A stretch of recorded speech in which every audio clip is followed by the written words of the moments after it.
Ladies and gentlemen, I'd like to say hello. Hello to welcome. Welcome to a fresh, brand new edition of the program Ashford Garley Live on Bridge Radio Africa. Very shortly, as soon as we get signal from Top FM in Zwedru, Grand Gita County, that is 105.3, we will bring them live. And as soon as we also get signaled from Live FM, 104.1, we will also bring them live as well. And we're also listening forward to hearing from Joy FM 101.5. Folks, I'd like to say welcome to Rosad, Anita Smith, Michael Bobby Bull, Musa Sharif, Esther Conant, Philip Pasua, James L. Jala, Wade Thompson, Raymond S. Clark. Raymond, I was just on 10th Street yesterday, directly in front of your parents' home. All right, Mapu Dawson is in the building, and the rest of the crew. Listen, folks, don't be selfish.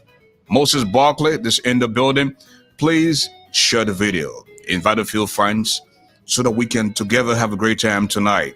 Joseph Dawson Davids, how you doing, my brother? Listen, grab something to drink. Get the popcorn rolling.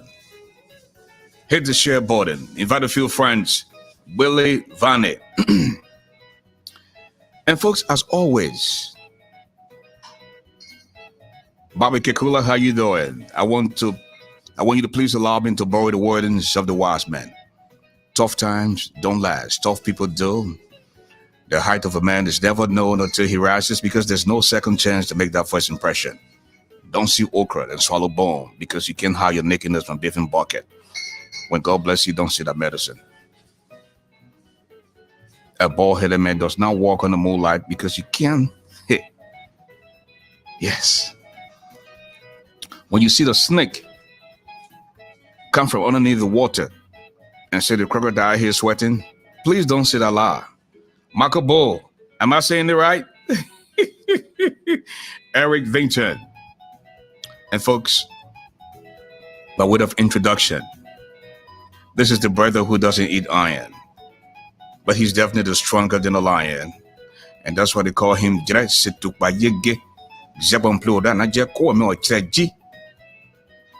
medicine of the microphone, the golden voice of Liberia, the broadcast commissioner, Ashford the Giant, that now you know me, Garley, trust no shadow in the dark. Welcome.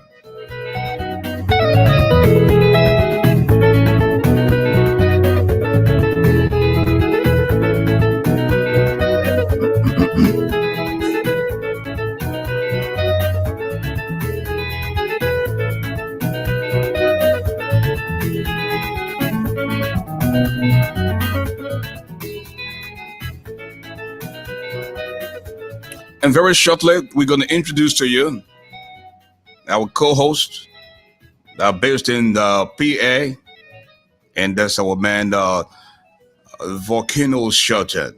And of course, later on in the program, we'll also bring in our special guest, the Chief Executive Officer of Punch FM and Punch Television, Mr. Patrick Honnah. Hey, Nestor Sandy, what's up, my brother? Nothing Morris. Listen, Nestor Sandy and Francis Power. Nestor, I'm enjoying the food you enjoyed the last time when you visited Liberia. This is just one of the best places to be when it comes to Uganda food, you know? And we are having a blast here in Liberia. Listen, my colleague Shelton told me last night, he said, Ashford, you need to watch your back. And for you to be able to watch your back, you have to put your back against the wall. And that's why I have my back against the brick wall tonight, folks. Make no mistake. Because when your back is against the brick wall, you can see any object that moves. Thank you, Shelton. Thank you. Hey, Shelton, we're going to bring Shelton on. And folks, again, the broadcast is live on live television, 104.1. We're also live on the 101.5. That is Joy FM. And we are live on the Super, not Super, Top FM in Israel Grand Judea County. That is 105.3.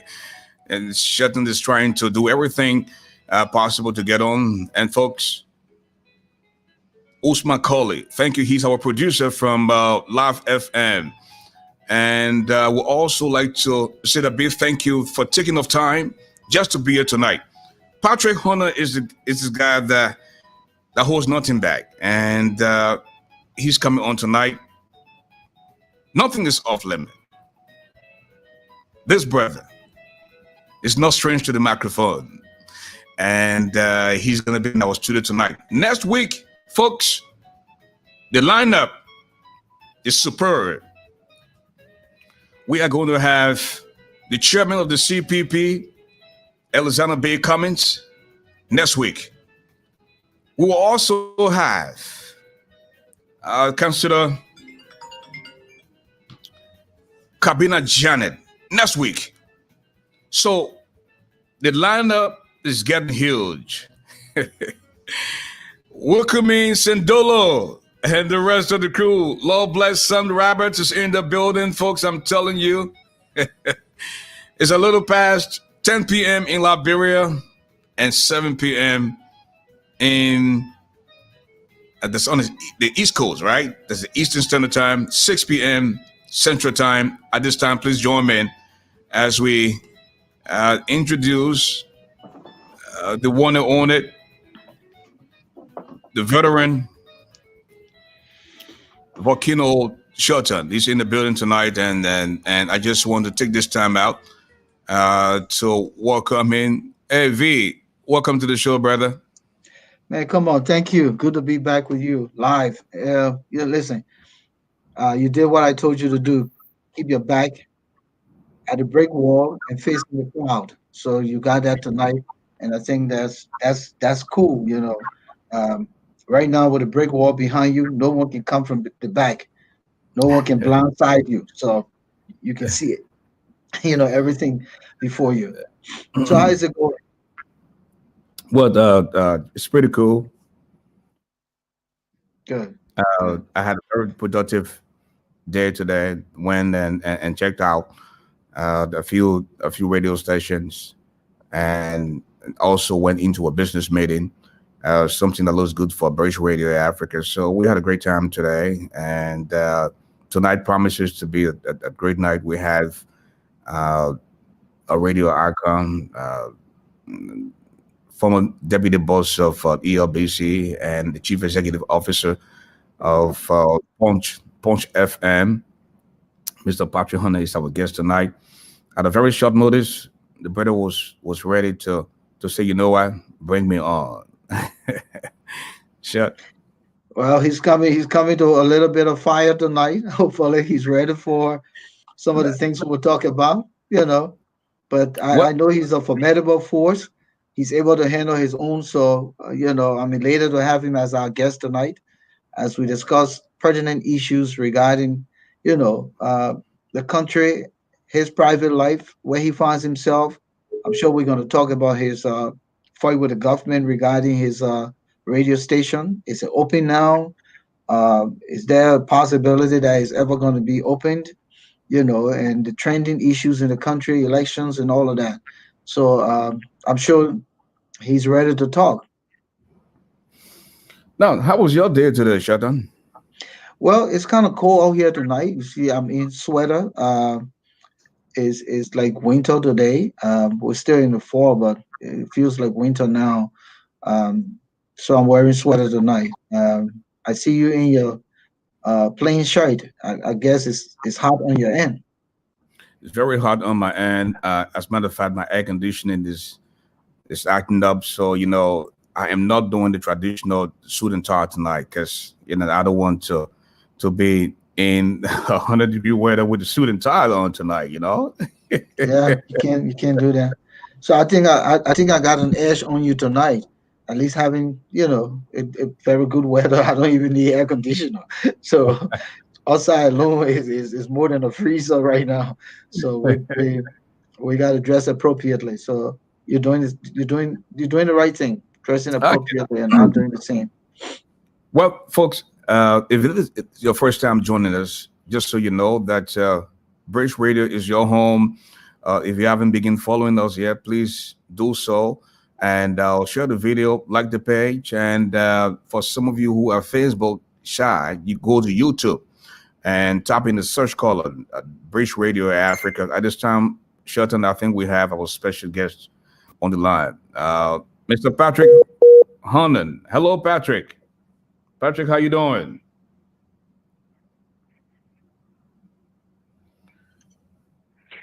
Good evening to you, Ashford. Good evening and good afternoon to you. I'm sure it's in the afternoon hours there. Volcano. How you guys doing? Well, as for me, I'm too blessed to be stressed, and I can believe just last week I was overseas, and today we are in the same country, Patrick. It feels great to be back home. Can you hear me? Yeah, I think I should call Can you Patrick. hear me? Hold on, Yeah, we can Shelton, hear you. go I'm ahead. not sure if you can I hear think I us. should call him because the WhatsApp is acting up. He was asking about our weather. I would Yeah, go yeah, in I there. heard that question. Okay, so go ahead and answer that. Let me try to connect him directly. Well, Patrick, if you can hear me from my end, is as I said, it's kind of winter like today. It's very cold, windy. So people are dressing appropriately, wearing sweaters and you know overcoat just to maintain the body heat. But it's not quite the afternoon here. It's evening time because we've changed from daylight to daylight saving time now, which means that it gets darker faster. So at this time, it's kind of dark outside. It's 5:15 on the East Coast. Okay, so very shortly we're going to bring Patrick back on. We're trying to connect with him now. And just in case you're celebrating some type of occasion today, what is your birthday? We'd like to say congratulations. And let us show hope that you live to see many, many more birthdays to come. And folks, at this time, let us see if we can reconnect Hello, with can you Mr. hear Patrick. Patrick, how you doing? can you hear me? We can hear you loud and clear, Patrick. You're live on the radio. Very well. Good evening to you, Ashford. Good evening. Good afternoon, Volcano. I know it's in the afternoon hours on that side. Good afternoon to you. Now, Patrick, the last time you appeared on British Radio Africa, we were in the growing stage. The platform has gotten a little bigger now, and most of the new followers don't know who is Patrick Honnah. Why don't you begin by telling us a little bit about yourself? Oh, welcome to Liberia, first of all, Ashford. Thank I you. hope you are prepared for the summer year. Let me say, my name is Patrick Honnah. I am the head of One Media Incorporated, owner of Punch TV, Punch Radio, the radio station that has not even come on air yet, but the government of Liberia, under the brute judge we are, is trying to stifle. So I'm also the former Deputy Director General for Broadcasting. Now we call it Media Services. It used to be called Broadcasting, but it's Media Services now at the Liberia Broadcasting System. Just a gist of that. Okay. I know Shadow will come in, but Mr. Honnah, before we heard you on the radio, we had the name Punch FM, and you came with a false, something that perhaps caught a lot of folks' attention, and you were issued a license. License was taken away. You went to court. The court ruled in your favor, and then we heard, oh, not so fast. Why don't you walk us through a little bit? Interesting, isn't it? Sounds so interesting. Anyway, so here is what has been happening. and I will try to do a summary of what has been happening. So we obtained a valid license from the Liberia Telecommunications Authority.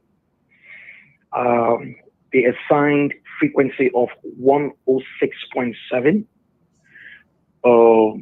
And so we also got our permit from the Ministry of Information. That's how it works. You have to also get a business registration, valid business registration license from the business registry, and also your article. So all of those processes were accomplished. Just when we were about to be heard on air, just when we were about to broadcast, the government received a tip-off. Then I was in the US trying to procure equipment for the radio station. We had billboards inserted at major locales in the city center. So the government received the information that we were coming on air, and the government intelligently, well, I say intelligently for those people who are faint-hearted, intelligently used a blanket press release. And the intent there was not to highlight a particular radio station so that it doesn't show intent, and said they were reviewing frequencies, to see whether frequencies were assigned properly. So we went through the process of the review. But here is the thing. The statement was issued in June of 2018. In July of 2018, I came back to Liberia, and we made efforts to get in contact with the Ministry of Information to sort of find out what was really going on about this whole review, and when were we going to be called in to present our documents to substantiate our claims. That process did not work. There was no one at the ministry willing to talk to us. In fact, some of our good friends at the ministry, hinted us that you have nobody here to talk to you. I mean, this is a ploy, and this is directed at your institution. There's some very powerful hands behind this, and we can do nothing about it. And the minister himself can do nothing about it. I was told, to be honest with you, I was told that even Minister Nangbe then, former Minister of Information, have advised that, look, we cannot do this. We are just a young government, so that we are not seen as clamping down on free speech and having issues with rights. But then his view was overwhelmed by the majority view, who thought that, they should go ahead and do what they did. So that process has been on. There's been no review so far. Some of the very radio stations that were on the list, including Spoon, all of them have been now given the authorization to broadcast. And I remember because I went to Liberia to establish Spoon, and then when that announcement came, Spoon was on the list. Now Spoon is fully functional now, and even stations that were in line long, way later than you are functioning as well. But even stations that were not even on that list, even stations that just made the application this year, are now functioning. So you see the intent. But be it as it may, we didn't stop there. We knew we alerted the U.S. Embassy. Reporters Without Borders offered to help us with some lawyers so that we can pursue this case. And the Society for the Protection of Journalists got involved, thanks to Rock Messier, T-Max Schlatter, and the team. And so we've been on this. The next stage was we went to the court, the lower court, the civil law court, and we filed a writ for declaratory judgment. We prayed to the court that the court grants us our right to operate as a legal entity within the borders of the country. The judge heard the case. Interestingly, at the first hearing, the Solicitor General of the Republic of Liberia attended the hearing. He was the one representing the government of Liberia for a radio station that has not even come on air yet, for a radio station's content that the government does not even know. The Ashford, quickly, can you just give him low volume? Quote, Give him a little volume, you mean? I think he's loud enough. Hello, No, can you hear me? people are saying that. Well, I can't hear Volcano. Just I'm struggling to hear him. So just in case can you hear me, Volcano? I'm hearing you very clear, but I don't know how Ash was doing it. Even last night, the guest said he couldn't hear me. You're coming in very faint at my end, but be it as it may, once you can hear me, I think we can go ahead, Ashraf. Is that okay? Yeah, go ahead. Yeah, go ahead. Yes, just as I was saying, so the Solicitor General represented the government of Liberia in the court when there were cases of rape, when there were serious cases of 16 billion, missing money and other cases. He left those cases to come to talk about a radio station that has not even been heard on air yet. For me, it showed one thing. It showed vendetta, it showed anger, it showed malice, it showed, people using power for heavy-handedness. But we won the case at the lower court.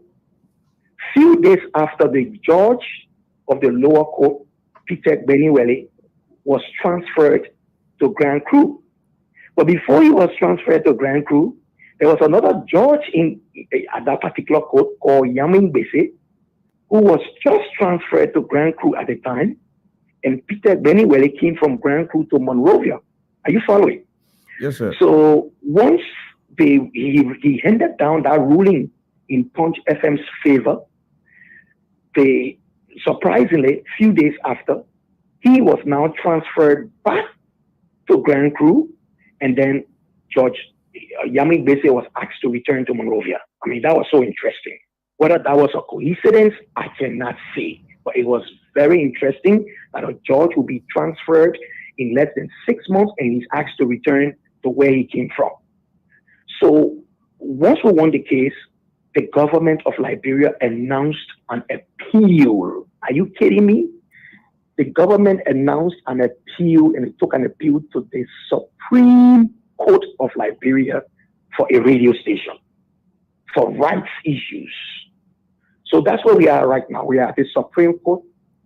The case should have been heard in March term of court, but with the whole situation with COVID-19 and all of that, we were asked to push it a little further to the October term of court. Now we're in the October term of court. We are hoping that it will be placed on the docket, since it has to do with rights issues and all of that. And once that happens, we have absolutely no doubt that we will win the case.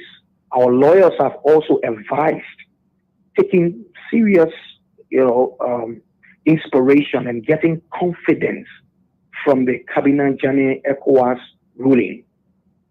Our lawyers have advised that we also pursue this matter at the ECOWAS court. We are looking at that very critically, and the option is on the table.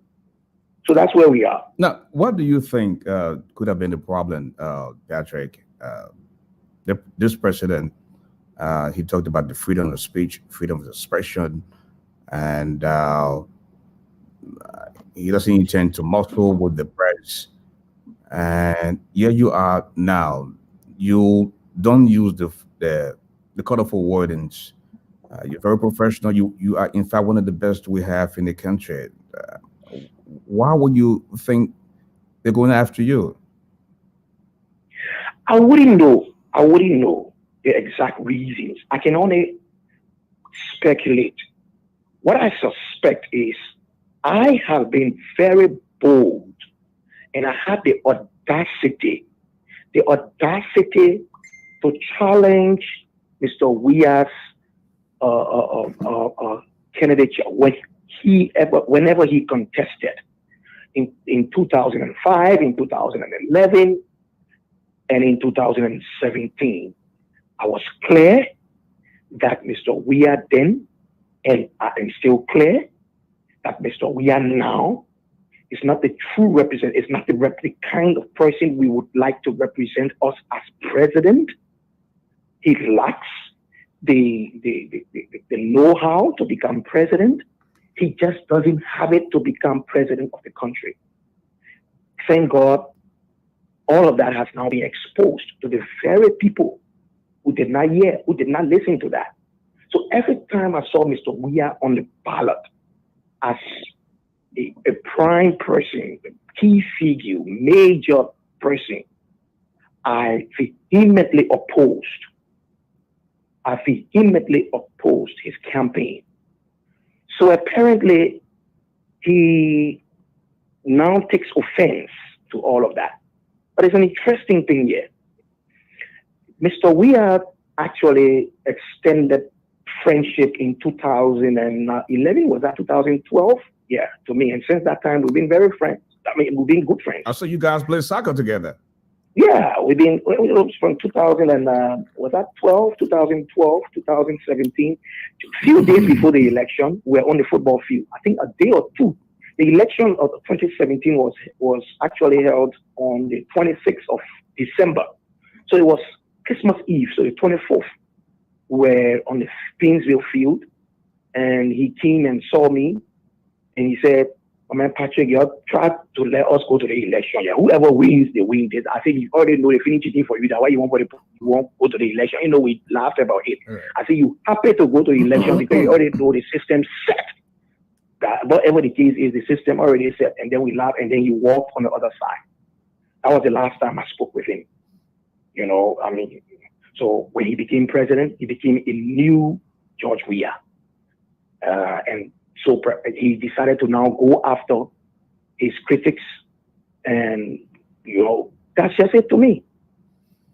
Sheldon? I don't know if Patrick can hear me, but I also want to expand on his speculation. Could it also be that, is it because of his political affiliation?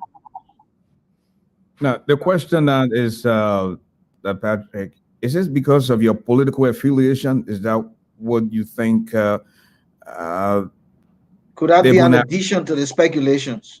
Right. Yeah, it's safe to assume that it's because of my political, my political expression, my political outlook. Let me put it that way. My political outlook, my political expression, which he doesn't like because it doesn't favor him. He doesn't like it. Is it also his affiliation? Clear about this. He knows I'm not someone who you can corner and put on the side and then try to play games with, and I come out from that. I am clear about what I believe. I stand for what I believe in. He knows all of that. So I'm not somebody who's going to twist. He knows that clearly. So apparently, and I also think that they're afraid of something. They're afraid of something. For a whole government, come to think about it. I mean, I'm not trying to be haughty here. I'm not trying to blow my own horn. But what else can you say when a whole government of a country decides to stop a radio station that has not even come on air yet, on no account, on zero account, and that was made clear at the lower court. At the lower court, they fumbled. They did not know what to say when the judge asked them. They claimed that we received our papers illegally. Our papers were received legally. The judge showed them the dates, showed them signatures, flag receipts, showed them stamps, and all of that. They were shocked that we had all of those documents. So clearly they have no claims. There are no basis for all of this. But the only reason why it has to be political and something that they are afraid of. They're afraid of something. They're afraid of being exposed. They fear me so much. They are so afraid. These guys are very They are extremely afraid. And don't take my word for it. These people are afraid of you all too. They are also afraid of you too. Now, Patrick, we understand that you're not going to the Supreme Court, and you plan to go even higher if justice is not served, according to you. Now, besides the radio station, whatever, another pain that you think you have felt with the government going after you, just besides the radio station? Look, it's been a long journey. The way the government is structured, the way the administration works, the way they've introduced themselves, has shown that they go after perceived critics. We hardly eat anywhere as we used to.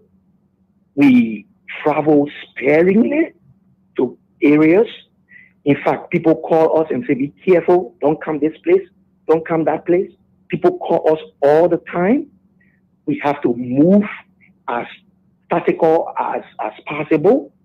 So all of those, I don't want to say we are so afraid, but we are just mindful, and we just try our best to be tactical, because at the end of the day, self-preservation is key. So, obviously you see that they're after everybody. They're after everybody. I sought a job in the private sector. They went there, they asked my employer to fire me. They've been running behind me. They've been running behind my wife at my wife's job place. They pursued her and all those kinds of things. So all these things, but we're not here to complain. We're not here to complain. To complain would mean that you are giving in to all of their tricks. You have to stand up. Let me tell you why it is important to stand up. When I open my page and in my messenger and see comments from some of these very young people who believe in us so much, and they're giving me encouragement, they're trying to encourage me to hold on, to keep holding on. I get so inspired. I get motivated. I get moved that I cannot falter. I cannot trip. To do so would mean to disappoint a lot of people behind us, people who don't have the largesse, people who don't have money in their pockets. To do so, I see a lot of people doing so right now. Right now in our country, it's so easy to jump ship. It's so easy to leave from one end to another. Easy. Anybody can do it and still claim to have integrity. Somebody can claim, like I did, that this man is not fit to become president. And at the same time, 1 week after, 2 weeks after, a month after, 6 months after, that same person can come and tell you, say the person is the best person, the person was fit, but I made mistake, I'm in error, or I never said that. And when you play the person's voice, you hear the person saying, well, this person is not, then the person will say, well, that politics is interest, and politics, as a way, politics is not static. So they use these kinds of cliches to sort of influence our society, and our society is headed that direction. See the young people in the country, they fall for anything. People don't have scruples. You hardly trust anybody now. You hardly trust. And not only the young people, see the old people. See some of these old politicians, how they've lived their lives. See them. Look, the Minister of Information under Ellen Johnson Sirleaf was who? The last Minister of Information was Len Eugene Nangbe, right? Am I correct? Yeah, your friend, your best friend. Not my best friend, though. The first minister prior to the new one, under George Weah, was who? Len Eugene Nangbe. That's right. So I listened to Len Eugene Nangbe on President Sirleaf or Ellen, talking about how, the opposition was this, the opposition was that. A few months after, or a year later, I listened to the very Eugene Nangbe talking about how the opposition was that, the opposition that he was Secretary General of, or other people, how they've done it, and this is what Liberians enjoy, because these people come with money in their pockets. So they will sit and purchase, and then you have people bootlicking, and then they have to go there and they say, oh, take this, and people can just get it. We have to come to the stage where we mean and shame people and nip this in the bud, or else no one will walk on the streets of Monrovia with integrity. If that is not integrity, then if that is integrity, then I don't know. I don't want to be integrous. If that is integrity, living from one end, criticizing sincerely, people must be sincere about what they say. That's the point I want to make. If you are sincere about criticizing Ashford, you must say it from the depths of your belly. And when Ashford is performing, then you say he has improved on this. It makes sense. But to just change and have absolutely zero reason for saying what you say at this point, or because you're kept in a job or whatever. Who was called general? And I have to say all of this. Who was called General Honnah Ellen? One of the most famous persons on Ellen Johnson's relief was Mary Bro. Who enjoyed the Ellen administration more than Mary Bro? Who? Name one person. Who had proximity to the presidency more than Mary Bro? Today, Madam Bro has gone quiet. She's at the General Services Agency. She's working and she's quiet, conveniently quiet. But these are the politicians Liberians like. And people surprise people with their actions, though. It's strange. But this is Liberia. That's why I wanted to come in quick. Yes, I wanted to come in. I hope Patrick will hear my question. I remember months back when, probably a few years ago, when President Weah first came to power, it was said that the vice president made an open remark that if you didn't join the CDC, you would struggle. From the things you're saying now, does it come across that if you don't join the CDC in Liberia, you can be your own person? And even if you went in the private sector, they got to go after you. They got to hunt you out of there because he wants everybody to be a member of the CDC. Actually, you may just repeat because okay. He said when the CDC-led government first came to power, the vice president said, you have to be a member of the CDC or else you will struggle. And some of the people who decided not to join the CDC are facing what they're facing today, and they are going after them. Exactly. I don't sympathize with her. The thing they're doing, and I put in the Liberian way, they push the in their fish, and that I have no fish to fry in their business. What they're doing, I don't. Because you see, the comments people make will live after them. She was one person in Banga, I remember that clip, who said publicly, I don't know whether it's the excitement of power, but I have to say this. You know, there is a preacher in Ghana called Nicholas Duncan Williams. And I was watching him the other time, and he was saying, all power is transient. All power is temporal. So at this point, once you get there, there is a particular thing that makes you think that power, you have arrived, and I mean, you are the person, you are the guy, or you are the person, and everybody is subservient to you, and you can do anything. That's African. That's how Africans think. You know, I don't see it happening much in the West. I don't see people using the kind of exertion of power. People respect power, and the people who give people power respect the fact that they are the employers. But in Liberia, it's so common. It's called the powerful presidency, and we have to break that. I am rooting for the next leadership to come with humility.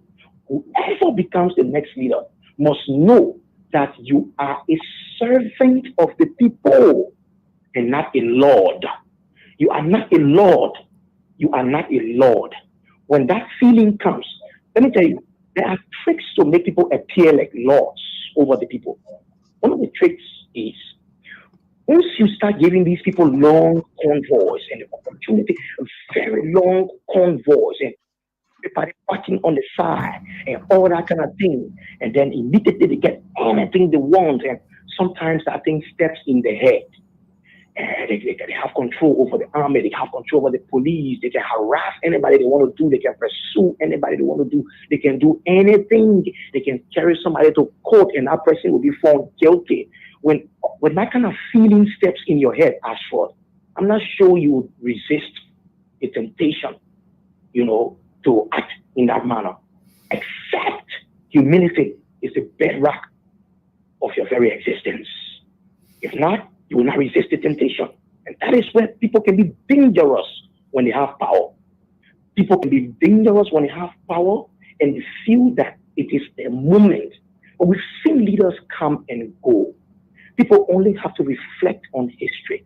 History is replete with leaders in our country who have come and who have gone. Mr. Taylor was here. Mr. Taylor said Vision 2024.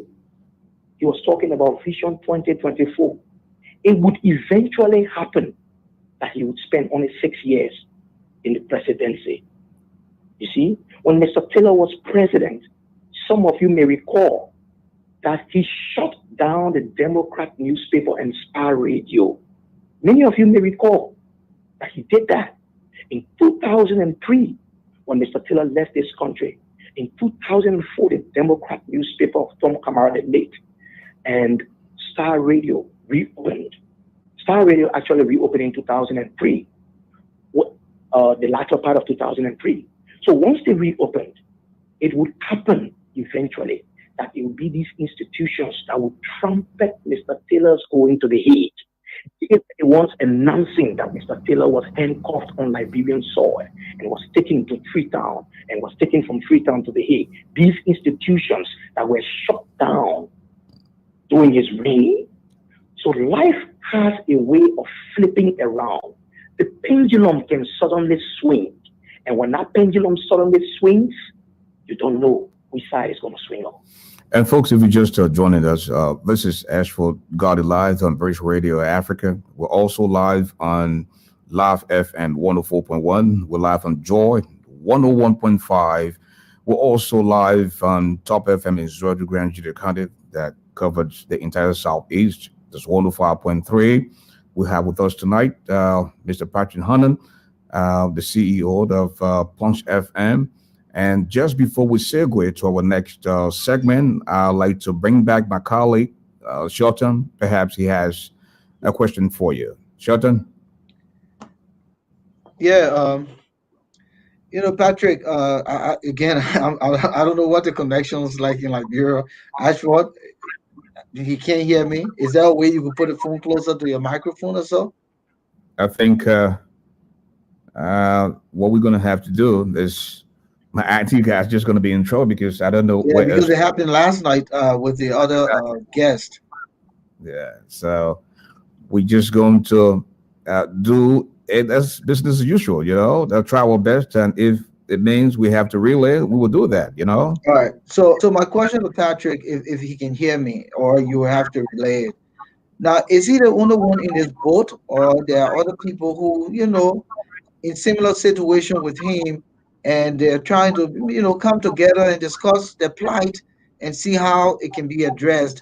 Because, if they didn't do anything wrong for them to be sidelined in their own country, and even if they try to go in the private sector, they're still being followed. Are there other people, or is just him alone who's facing this kind of situation? Patrick, do you get a question? No idea. Okay, it is just you alone that has been sought after. There are others who are involved in the same boat with you. And does he know those people and have been in discussion? Do you know these people? But T-Max Chilate just recently alleged that there was a ploy to get after him. Just recently, there's been some young men who have fled the country, for fear for their lives. Martin Colley, Julius Jensen, who worked with the Parrot newspaper, and you can name them. There's been some other people who have claimed that they're coming after them as well. Henry is one person. You know the situation with Henry Costa. You know, so all of these, you know the situation when Mr. Weah took office as president. You know the situation he had with Jonathan Pelele, who had gone to just ask a simple question: what was Jonathan's crime? He had gone to do his job, to just ask a simple question. You had the UN repertoire here. He wanted to ask a simple question. Just ask the president of simple, in front of the UN repertoire who had come from New York. President Weah said to Jonathan, "You were the one when I'm president. You were the one who used to." Who does that? Who is way on top, start looking for people way down to start stepping on? Army. Who does that? Who does that? Who has been blessed with that kind of hype in life and start looking for people under to start running behind? You know, Jonathan had to leave to the U.S. He had to write letters to ask the U.S. embassy, and he had to literally complaining of threats on his life. Because you see, the danger we all face in this country right now is a danger we face. And the risks that we face is once you stand up and raise your voice in no small way, in a loud way, you stand the risks of leaders' henchmen. Of course, leaders have henchmen. So there are some people who believe that the way to show their loyalty is to go after perceived critics. There are some people who believe that, you know. I have another question. Show their loyalty. So tell this question, Ashford Quick, has to do with he enjoyed the Ellen government during his time, meaning Patrick. Is it because now he's not given an opportunity with the Weah government? Anyone could think that way, because so often people get to enjoy certain leadership, and then other people come on board, give the praise saying to that new leadership, and the other people who praised prior may not get the same opportunity to come on board. Could that be the reason? Again, Patrick, according to Shelton, you enjoyed during the Ellen administration. As a matter of fact, you had the opportunity to do some travels at the expense of the government of Ellen Johnson Sirleaf. And let me move a step further to say there were closures of radio stations during the Ellen's administration when you served as deputy for broadcasting. And I was affected. I mean, when I served as CEO of LRB 24, where I introduced Eugene Fangon to Liberia, we were not so favored, and our station got shut down. Henry's station got shut down as well. As a matter of fact, you were in a beef with Henry, and you were in support of the closure of Henry's radio station. Now today you're on the not true, sir. Today you're on the hold on, Patrick. Today you're on the outside looking in, and you feel that they are going after you. When the same thing happened to you when you were at the Liberia broadcasting system, it was all cheers. For Ellen. Put it this way. On the Ellen, yeah. Yeah, put it this way. On Ellen. Let's talk about the Ellen thing. I have never seen a group of compromisers, people who compromise with anybody in the current team in office. Just today, there is a photo of the campaign team, the candidate of the CDC that criticized Ellen and her children for 12 years here. Just today, there is a photo of Mr. Thomas Fowler and Mr. Akaros Gray with Charles Sirleaf. With Charles Sirleaf lifting their hands, and they're saying he is endorsing them. You want to talk about Ellen? Let's talk about Ellen. Who said they will protect the president and her children? Wasn't it the same CDC people? Wasn't it Akaros Gray? Who said, was I the one who said will protect Ellen and her children? Who graded Ellen 8/10? 8/10 is passing mark. Was I the one who graded Ellen 8/10? Wasn't it President Weah who graded Ellen 8/10? Who was named peace ambassador in this country here? Under which regime? Wasn't it Ambassador Weah, President Weah? Wasn't it President Weah who was named Assistant Minister at Internal Affairs? It was Minister Nathaniel Mateo, who was a consultant at the Finance Ministry. It was Minister Samuel Twe. What is the issue? If the issue is with Ellen, why are they not going after Ellen to prosecute Ellen and people on the Ellen regime who are found culpable, who were named in audit reports? Why? Why aren't they doing that? Has anyone asked that question? It is, I cannot fathom why we sincerely criticize somebody for 12 years. If you were sincere about those criticisms, you sincerely criticize somebody for 12 years. How Robert Salif had 2-point-something billion. Did you hear that story? 2-point-something billion. Did you hear that story? I'm not talking about million, I'm saying billion US dollars. Now you come to office and Rap is coming to Liberia and traveling, and you do nothing about it. You disappoint the people to Popo Beach. You disappoint the people in West Point. You disappoint the people whose backs, some of them were beaten for those criticisms. You disappoint them. So those are the issues. You want to talk about Ellen, who most of the officials under the Weah administration, his first appointments were people from the Ellen administration. Samuel Wulu, Minister of Transport. Mary Bro, GSA Director General. Eugene Nangbe, Minister of Information. The current Minister of Information, Ledu, was maintained as LBS Director General. Who else? Almost just name, go on, Vani Sirleaf, Minister of Internal Affairs. Today he still serves as Minister of Internal Affairs.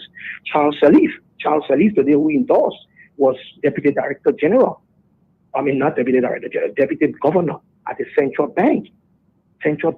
He was one of those who was accused of this whole 16 billion thing. Today he's endorsing the ruling party's candidate. I see hypocrisy here. You want to talk about Ellen? Bring it on. Let's talk about it.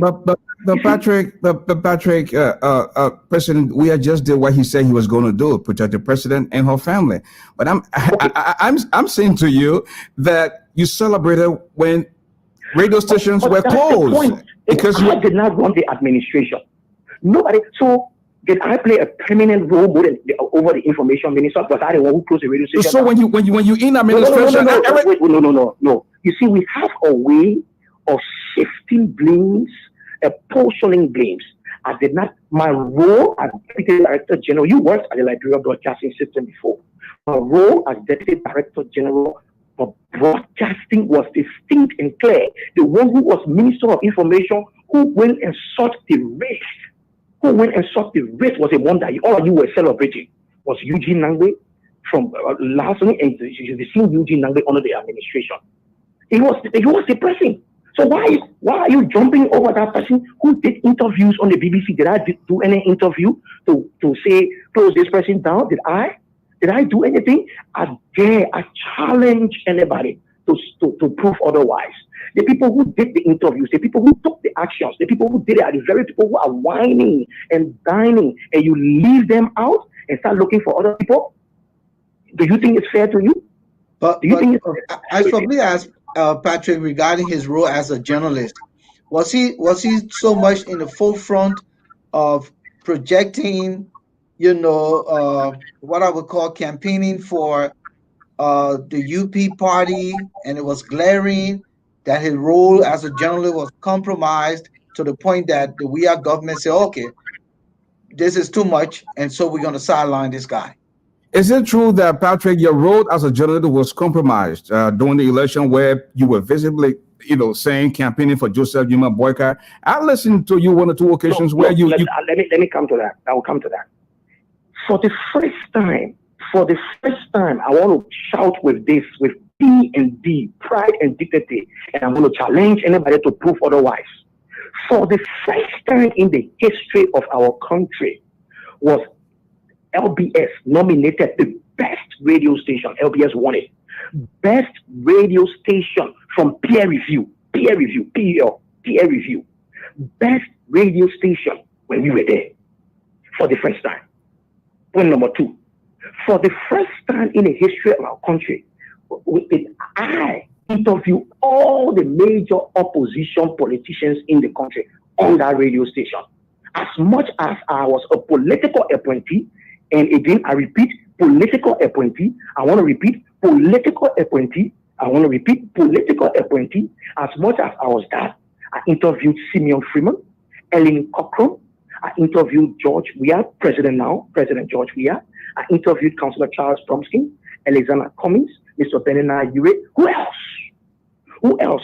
All of them came on my show. Today, the legacy lives on. Go to LBS. I dare any opposition politician to go to LBS right now. They will fire anybody down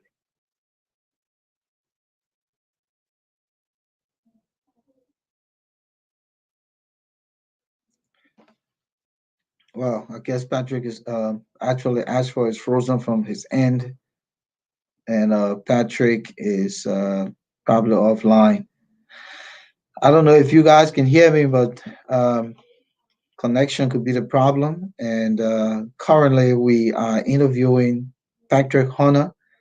He is the former Deputy Director General for Broadcasting at the Liberia Broadcasting System, at one time under the Ellen-led government. And he is currently the CEO of Punch FM and TV, even though both entities have not been granted license yet to operate in the country. They've just handed him a verdict, and but the government has appealed the verdict, and so they're continuing through the due process of law to determine whether he's going to have the opportunity to be granted a license to operate a media entity in the country, both television and radio stations. We've covered some ground,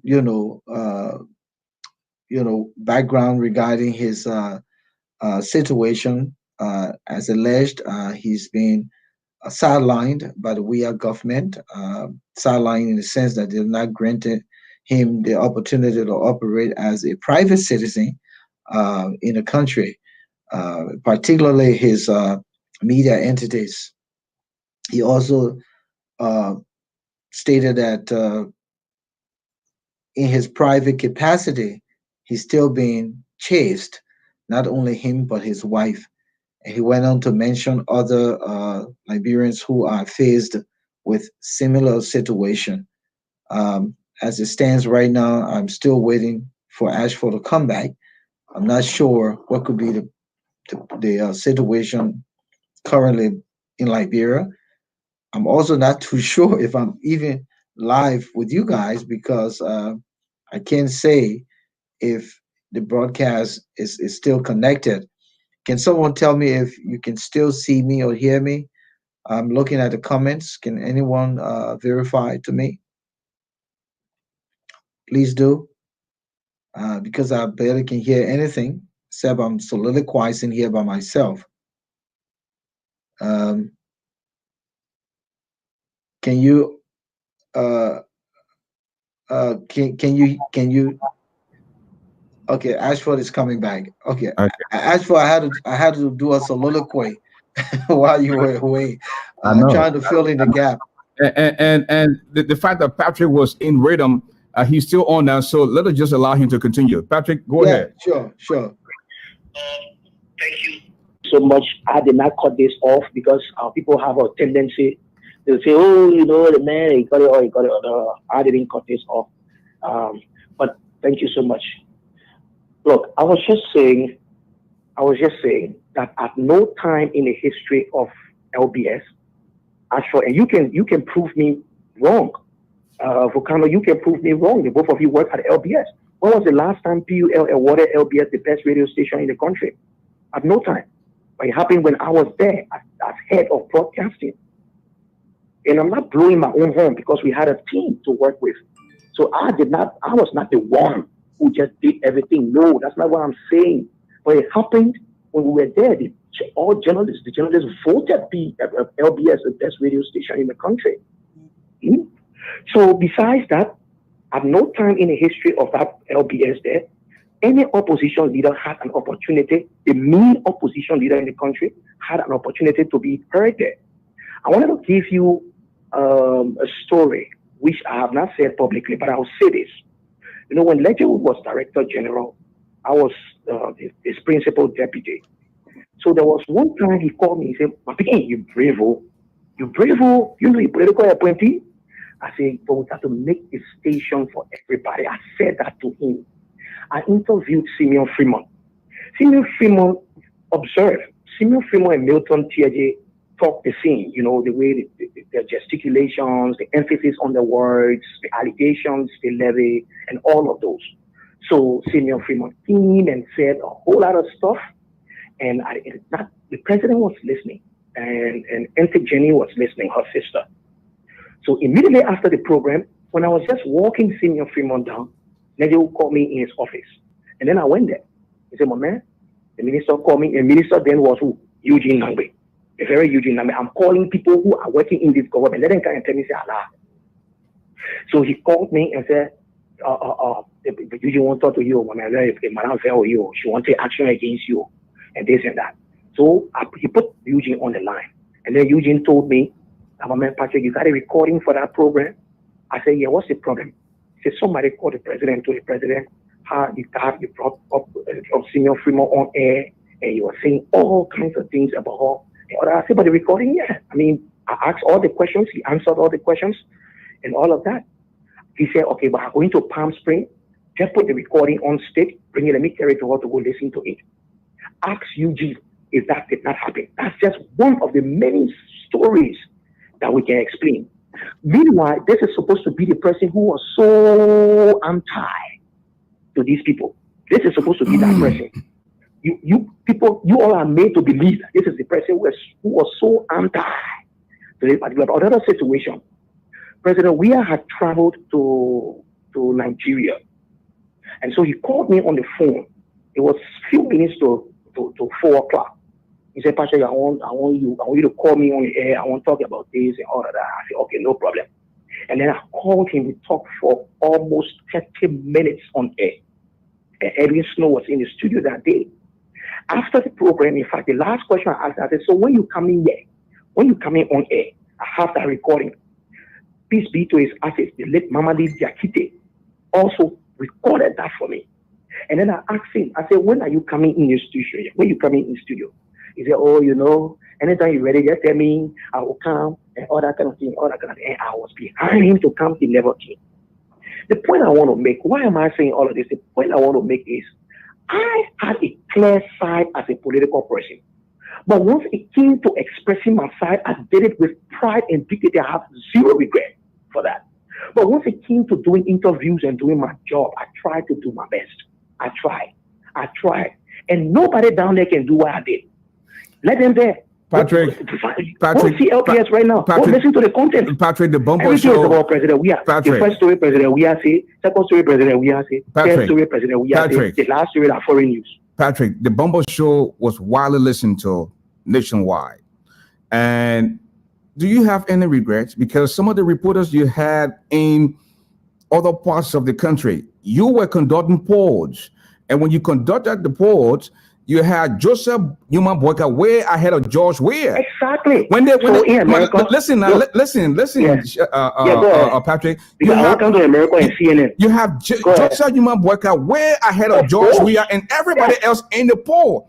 And come to find out, it didn't turn out the way you said it was going to be. No, you want to talk about the election results? Don't you know that people contested the results of the election? Don't you know that parties contested the result of the election? Don't you know that? People contested Councillor Bromsky, went to court, and he made a statement. He said there is an evil pregnancy and we must do everything to abort that pregnancy. Opposition parties contested, they self-cheated in the election. That's point number one. Point number two, even in the US, polls were conducted. In fact, I was watching the results when we were announcing the results. People were saying all the polls CNN was giving. You want to talk about that? Talk about the CNN journalists. Are they not professionals? Are they not professionals? They are not presidential appointees. I was a presidential appointee. They are not presidential appointees. But look at what they do. And some of you live in the country, look at what they do. You call them professionals, you hail them. Look, which is better? Which is better? How many people that you claim to be, this and that, all of them have their sides. They secretly promote their side. I don't secretly play games. I don't play games with that. And I'm not going to do that to appease anybody. So Sheldon, we'll take one more from you, and then we can segue to our next segment that has to do with the coming elections on December the 8th. And we'll specifically deal with Monserrato and pick out the top 3 candidates, and we can allow Patrick to come and have a piece. Weigh in on it. Exactly. Okay. So here's the question for Patrick. It bothers me that he can't hear me, but here's the question for Patrick. I'm not sure if he was at LBS at the time, but just to talk about how people nitpick, especially presidents nitpick. Ellen Johnson Sirleaf, and he can clarify if I'm wrong, tongue lashed or was pissed with Ambrose Ma for bringing George Weah into LBS studio to interview him. Is he aware of that situation? Did you say Ellen was pissed that Andrew Ma brought George Weah in the studio at the Liberia Broadcasting System to interview him? Patrick? No, I didn't say Ellen was pissed that he brought George. I said no. I'm asking if he knows about it. Whether you know about it, that Ellen was really pissed with Andrew Ma when he brought George Weah in the studio to have an interview. George never came at. First of all, I was not at LBS. I was not there. I was not there when that happened. I was at Truth FM. I was at Truth FM when. But does he know about it? Had the issues with. Do you know about it? So, but what I know was that George Weah did not come in studio. There was a press conference. There was, I think, an outside broadcast in Bon County or so, and the outside broadcast was allowed to play on LBS, and as Director General, he was called. That was before I got to LBS. So the other details of that, I cannot speak to it. I'm here. You can call him up. He can explain what had happened, but I was not there then. So does he agree that these presidents take LBS to be the private radio station and go after oppositions, whereas it is the taxpayers' radio station, so anyone has the right to come on this radio station? In other words, he's saying there's no objectivity when it comes to the Liberia Broadcasting System because the president take the Liberia Broadcasting System to be the private entity whereby is funded with taxpayer money. Do you agree with that? Volcano, when you were there, was there objectivity? No. Ashford, when you were there, was there any objectivity? No. When I was there was not 100% objectivity, but we won best 100% in the country. What that meant was considering all the private radio stations, LBS provided the platform for all and sundry to an appreciable level. Now, I'm not saying it was 100% objective. That's not what I'm saying. And moving forward, I do agree with you to some extent that, look, in fact, right now, let me talk about right now. Right now, Ashford, you in Monrovia, have you listened to LBS since you got back? No. You need to, but why don't you listen to it? You used to listen to LBS before, so why don't you listen to it? Yeah, so why don't you listen to it? There is a reason why you don't listen to it. Oh, no, none of laughing matter. Listen, why you don't listen? Listen, Patrick, I don't do radio since I got back. I haven't done radio to listen. Listen, Patrick, not on the LBS. I haven't listened to radio. Ashford, that's your alma mater. You used to listen to it, and now you don't do radio. Anyway, that's besides the point. I understand. That's besides the point. But right now, you should go ask the people there whether there is anything called objectivity, or whether there is an inch of objectivity down there. Zero. That place, no opposition person can be heard. Zero. Opposition people, you find your place to go. No opposition. But meanwhile, these are the people who were very critical, even though they had the opportunity. All the guys, whose line they used to call, my private line, Sekou Kalasco, Idris Bennett, Musa Kone, ask them, They used to call my private line to get on air. All of them. All of them. All of them. Look, I don't want to go back and forth. All these people know the truth. They're just scared of me. They know the truth. They know the truth. But that's beside the point. I'm thinking that, look, moving forward, there has to be a way that we make LBS a public broadcaster. That way, the Liberian people will fund LBS, and a board will be set up of professionals so that the content of that place will be aligned with a new editorial policy to reflect balance. That's how much I can say. Once that happens, and I don't expect that to happen anytime, because, leaders do favor it when they have, all these radio stations in their favor right now. All the radio stations in Liberia, I don't know which radio station. Most of the radio stations in Liberia right now, well. But listen, Patrick, maybe Shelton can come and say his piece. I don't know about others, but when we worked at LBS, it was because of some of the objectivity that we had. That's why our station was sidelined, and Charles decided to go with Kiss FM and leaving out the state-owned radio station. It was at LBS that I went to jail because I had the political soccer game. I was caught in spade of spade. Musa. Okay, so I mean, we said it at the time as we saw it. Shelton? Yeah. And same here. I mean, I left LBS because I didn't want to work in the private sector for any radio station. And when Taylor came openly and said that he would shut LBS down because there was not a need to have LBS opened, everybody should get a job at LCN. I refused to, and that's why I left Liberia. But the truth here is, I think I don't want to dwell on the LBS issue with my man Patrick, but Patrick, let's come back to this last question before we drift away. Hopefully, again, that's what you have to relay. If you don't get the opportunity in this era of the we-are-led government, and also the expectation is that he might run another 6 years, what will you do regarding your media entities if you're never going to have a compromise with the we-are-led government now, and even in the next 6 years, if you were to run and win the elections again, what will you do? And Patrick, he's saying it is possible that President Weah might win the second term, and that would make it 12 years, and you are still not in good books with this administration. I'm saying it is possible he might win the second term. Oh, okay. That would mean the Punch FM would never surface. Punch FM would never be heard. So is he suggesting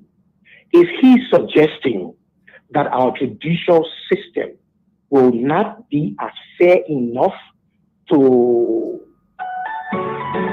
Yellow valued subscriber, your number is about to expire. Please recharge. You have just 1 minute remaining. It's being vindictive, and it's pursuing anger and malice, and vendetta. Is that what he's suggesting? If that is what he's suggesting, then I agree with him.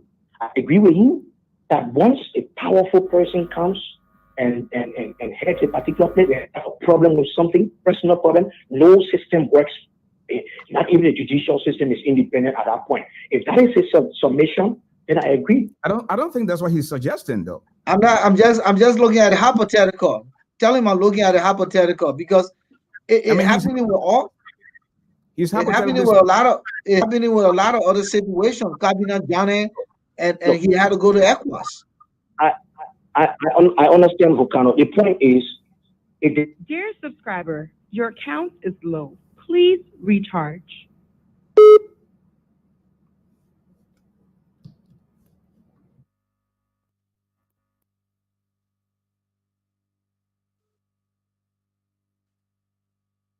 Did we lose him?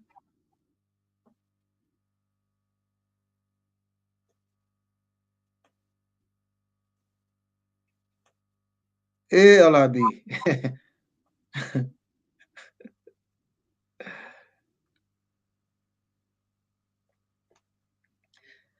Yeah, but just to clarify, I think the question it has nothing to do with what I'm, supposing anything in terms of a prophecy. It's just the fact that Ashford, can you hear me? I can hear you loud and clear. Yeah, so I don't want you to think that I'm supposing anything. I'm just looking at if everyone has cried that the judicial system in the country has been compromised. Here's a judge who passes judgment for him. Then in no time, that judge was recalled to Grand Crew County. Uh, the new judge does not give him the verdict, and now he's going to the Supreme Court. No telling. The Supreme Court itself has its own issues, you know, uh, with regards to uh, passing prudent judgment. It took Kabina Janan to go to the ECOWAS court just to get justice. So who knows what could happen to Patrick and his long fight? Um, this could go on again. It is it's going to be a fair play to say that will definitely run a second term because his followers and his associates are already declaring 12 years of victory. So my question to him had nothing to do with whether I'm suggesting. I'm just only looking at a hypothetical. What would he do if in this first regime or reign of Weah, he doesn't get the verdict he needs to open his media entities, and we have to go to another 6 years, and still that doesn't happen? Will he continue to want to pursue media operations, or will he want to do something else? That's the question. Well, this is something that Patrick will have to To answer answer. or not, and let's see if we have him back on the line. Patrick, are you there? Hello? Hello, Patrick. Are you on the line now? Hello, Patrick. Hello, can you hear me? Yeah, we can hear you now. Hello, Patrick. Go ahead, speak, please. Ashford, can you hear me? Loud and clear. We can hear you, Patrick. Ashford? Yes, Wow. Patrick. We can hear you. I Patrick, can think you you hear should me? put it onto your ear so he knows that he's on. Hear me now? Patrick, can you hear me now? Yes, much better, much better, much Okay. better, Okay. much better. Go ahead, Patrick. Where did I stop? Sorry, my bad. No, we talk about objectivity during our days at LBS, and No, no, you no. came We're talking about the supposition, just in case if exactly. this has to go forever. Now, what if George Weah is given the opportunity to win a second term? Will you still then be just on the outside looking in, trying to make sure that you're given the opportunity to be heard on the radio, or given the opportunity for your station to be open? So the day, I want to see the day that I'm going to bow to the golden image. I want to see that day. I mean, that's how much I can say about this. I like to see the day that I will stand like one of the Hebrew boys. We will not bow. Okay. With that said, instead of going to, in fact, let us go to the election, the pending elections for December the 8th. Patrick, I want you to pick out the top three candidates. You were in Liberia. I just came last week, Thursday. Walk us through. What do you know so far in terms of the campaign, as to who in the lead, and who do you think going to be the next senator? Let us start with Monserrato. I am a bit biased to talk about this. I'll try to be fair, with a different eye. I think the three top candidates include the incumbent, Senator DeLon, the ruling party's candidate, Thomas Fala, and Bernard Benson. Bernard Benson came second in the senatorial election that brought our senator. So he makes a return, this time, and he's unpredictable at this point. He's unpredictable at this point. The ruling party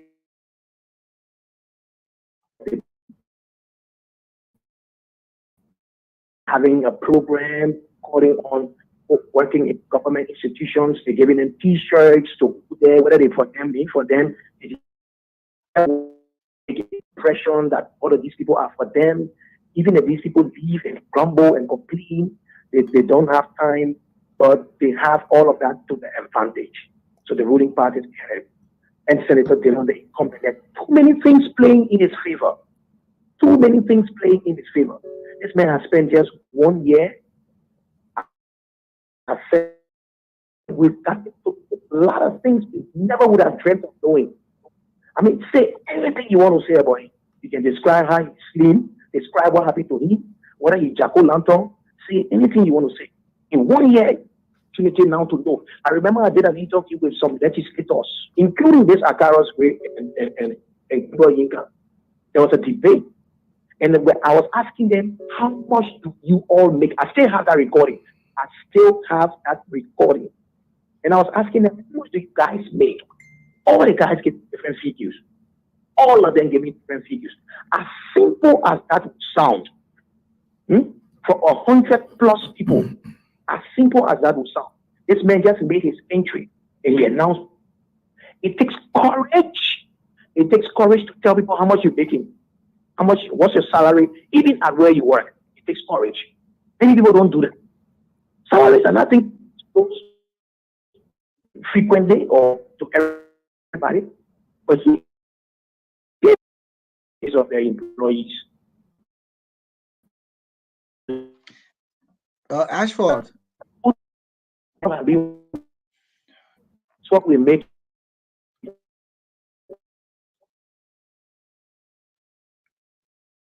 Me, I will. So,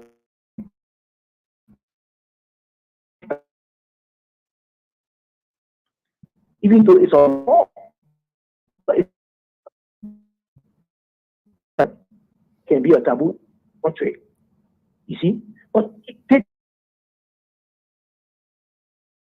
How are you telling me now that we should remove someone in 1 year who's done all of that for someone who's 15 years and is asking for 9 years?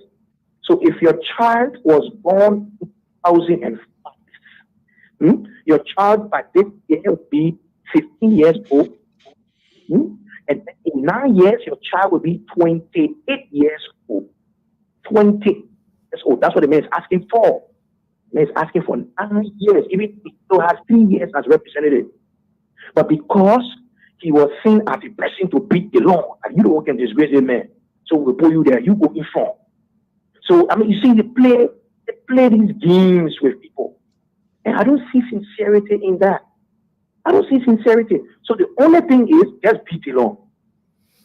Now, Patrick, Patrick Dillon and his campaign are saying they will accept nothing but free, fair, transparent election. T. Fowler and the likes of his party, why are they so confident that they are going to unseat Dillon in December? Do you show they're confident? I just spoke with with somebody who's very close from the look of things. From the look of things, they appear very confident. As a matter of fact, the chairman of the CDC said he will resign.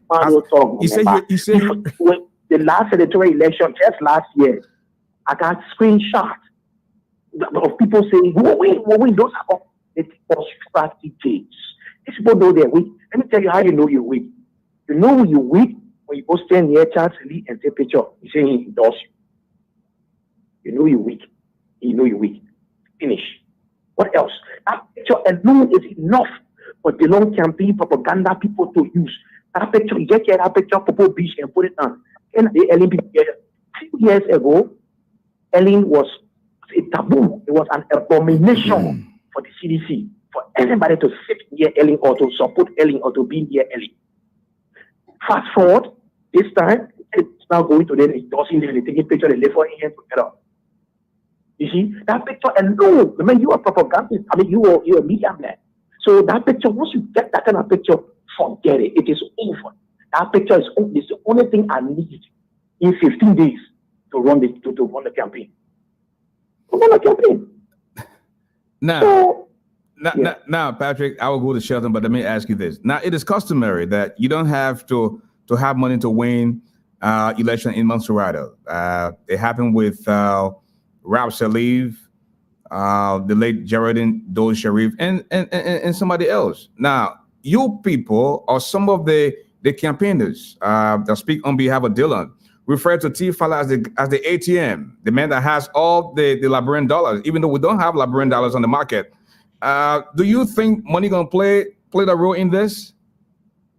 Let me tell you, elections on in before it.